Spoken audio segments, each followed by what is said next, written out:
किसी ने बड़े कमाल की बात कही है कि बड़े अजीब लोग हैं इस दुनिया में। अगरबत्ती भगवान के लिए खरीदते हैं और खुशबू अपनी पसंद से तय करते हैं। नमस्ते दोस्तों, मैं हूं आरजे कार्तिक। एक छोटी सी कहानी सुनाता हूं एक सैनिक की। एक सैनिक जिसको दूसरे देश जाना पड़ा युद्ध के लिए, और जब वो दूसरे देश में था तो उसकी खबर घर तक पहुंच नहीं रही थी। उसके मम्मी पापा बड़े परेशान थे कि पता नहीं क्या होगा हमारे बच्चे का। अखबारों में, न्यूज चैनल पर लगातार खबरें तलाशते रहते थे, टटोलते रहते थे कि पता चल जाए बच्चे का क्या हुआ, लेकिन कोई खबर मिल नहीं रही थी। करीब 1-2 महीने के बाद में फाइनली अखबारों में आया, न्यूज चैनल में आया कि वहां युद्ध समाप्त हो गया। और ये घर वाले बेसब्री से इंतजार करने लगे कि वो युद्ध समाप्त हो गया, अगर जीवित होगा तो कॉल करेगा, बात करेगा।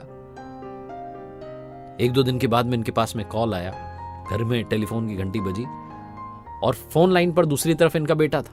बड़े खुश हुए कि चलो भगवान ने बचा लिया हमारे बच्चे को। जो लड़का था उस तरफ से कह रहा था, आप चिंता मत कीजिए, मैं सुरक्षित हूं, आप लोग ठीक हैं, घर के हालचाल जान रहा था। उसके बाद उस लड़के ने कहा कि पापा जी, बात ऐसी है कि मैं अपने साथ जब आ रहा हूं तो अपने दोस्त को लाना चाह रहा हूं। तो घर वाले तो बड़े खुश थे कि बच्चा सुरक्षित। उन्होंने कहा हाँ हाँ ले आओ अपने दोस्त को। मम्मी पापा दोनों की आवाज आ रही थी कि बेटा लेके आ जा, कोई दिक्कत नहीं है। लड़का कहने लगा मेरी पूरी बात तो सुनिए, वो जो दोस्त है मेरा हमारे साथ ही रहेगा अब हमेशा। तो पेरेंट्स ने थोड़ा सा सोचा, फिर बोले कि अरे ठीक है, ले आ, कोई टेंशन की बात नहीं, लेके आ जाओ उसको। फिर लड़का बोला कि पूरी बात तो सुनिए, दरअसल एक बारूदी सुरंग में वो मेरा दोस्त था और अचानक धमाका हो गया और उसने एक हाथ एक पैर खो दिया। अब इस दुनिया में उसके एक हाथ एक पैर नहीं है, वो बिना एक हाथ एक पैर के जी रहा है। तो उसको मैं अपने घर लेकर आ जाऊं, हमेशा हमारे साथ रहेगा। जो पेरेंट्स थे, जो बच्चे से बात कर रहे थे मम्मी पापा, उनकी आवाज अचानक बदल गई। चिंता उनकी आवाज में आ गई। कहने लगे बेटा क्यों लेके आ रहे हो उसको, वो कहाँ हमारे साथ रहेगा, उसको अपने हाल पे छोड़ दो ना, भगवान सब संभाल लेगा, तुम चिंता क्यों कर रहे हो, उसको छोड़ दो, कभी कुछ रहेगा मदद भेज देंगे, उसको छोड़कर आ जाओ। जो लड़का था वो कहने लगा कि क्या हुआ, आप अचानक ऐसे क्यों कह रहे हैं। तो उसके पेरेंट्स इधर से कहने लगे कि बेटा वो बोझ बन के रहेगा, कहाँ उसका ध्यान रखेंगे, इतना सब नहीं हो पाएगा। लड़के ने उधर से कहा ठीक है, और कॉल डिस्कनेक्ट कर दी। 40-50 दिन तक ये लोग यहां वेट करते रहे कि बच्चा आएगा, घर पर कह रहा था आएगा, आया नहीं।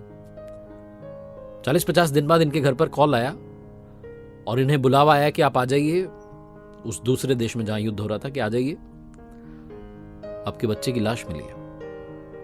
रोते बिलखते ये पेरेंट्स वहां पहुंचे। इन्हें बताया गया कि आपके बच्चे ने छत से कूद करके जान दे दी, सुसाइड कर लिया। जब मुर्दा घर में पहुंचे तो लाश देख करके सन्न रह गए। इनके बेटे के एक हाथ एक पैर नहीं था। रोने लग गए, कहने लगे कि काश हमने अपने बच्चे से कह दिया होता कि उस दोस्त को लेके आ जा, ले आ उसको घर पर, हम साथ रख लेंगे। लेकिन ऐसा बोला नहीं। अगर ऐसा बोल दिया होता तो शायद वो बच्चा जीवित होता।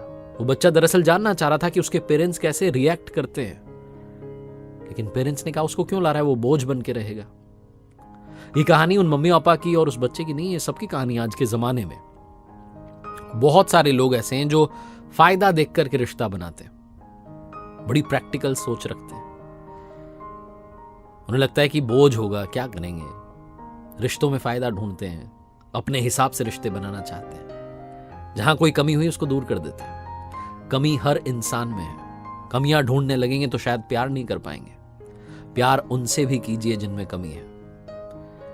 दिव्यांगों की बात करें तो उनसे भी प्यार कीजिए, उससे भी प्यार कीजिए जो आपसे पैसे में कम है। प्यार कभी भी ऊंच नीच भेदभाव नहीं देखता है। प्यार प्यार होता है और मोहब्बत हमेशा दिल से की जाती है।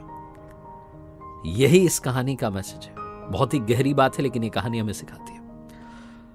एक बार फिर से कहना चाहता हूं, जो अक्सर आपसे कहता हूं, कर दिखाओ कुछ ऐसा कि दुनिया करना चाहे आपके जैसा। याद रखिए, हर सोमवार सुबह 9:30 बजे मेरे साथ देखिए एक नई कहानी।